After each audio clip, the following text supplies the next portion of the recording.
আসসালামু আলাইকুম। Afrin cooking lifestyle থেকে বলছি। বরাবরের মতোই হাজির হলাম ইফতারের জন্য ঠান্ডা ঠান্ডা প্রাণ জুড়িয়ে যাওয়ার মতো সাবুদানার ডেজার্ট নিয়ে। আমরসে সাবুদানা তৈরি করব।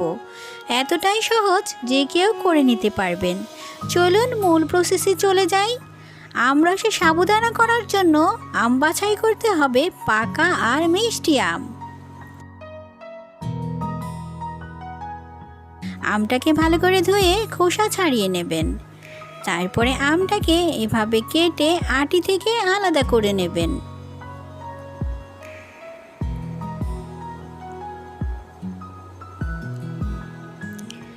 এখন আমটাকে ব্লেন্ডারে দিয়ে আমের পিউরি করে নেবেন।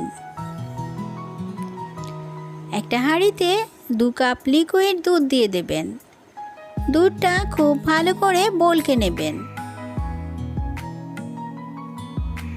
বলকানো দুধে দিয়ে দেবেন সাবুদানা। আমি 1/3 কাপ সাবুদানাকে আগে থেকেই ভিজিয়ে রেখেছিলাম 10 মিনিটের জন্য। এখন দুধে দিয়ে দিচ্ছি, অনবরত নাড়তে থাকবো 2 মিনিটের জন্য। 2 মিনিট পর দিয়ে দিচ্ছি প্রায় 3 টেবিল চামচের মতো গুঁড়ো দুধ। খুব ভালো করে মিশিয়ে নেবেন।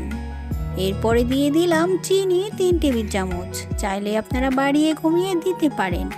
এরই মাঝে কিন্তু সাবুদানাটা পুরোপুরি গলে গিয়েছে, মতির মতো স্বচ্ছ হয়েছে, বুঝে নেবেন গলে গিয়েছে। এখন এর কনসিস্টেন্সি এরকম থাকতে গ্যাসের ফ্লেম থেকে নামিয়ে ঠান্ডা করে নেবেন। ঠান্ডা অবস্থায় তৈরি করে রাখা আমের পিউরিটা দিয়ে দেবেন। অবশ্যই পিউরি দেওয়ার সময় খেয়াল রাখতে হবে সাবুদানাটা যেন ঠান্ডা থাকে। এখন খুব ভালো করে মিশিয়ে নেবেন।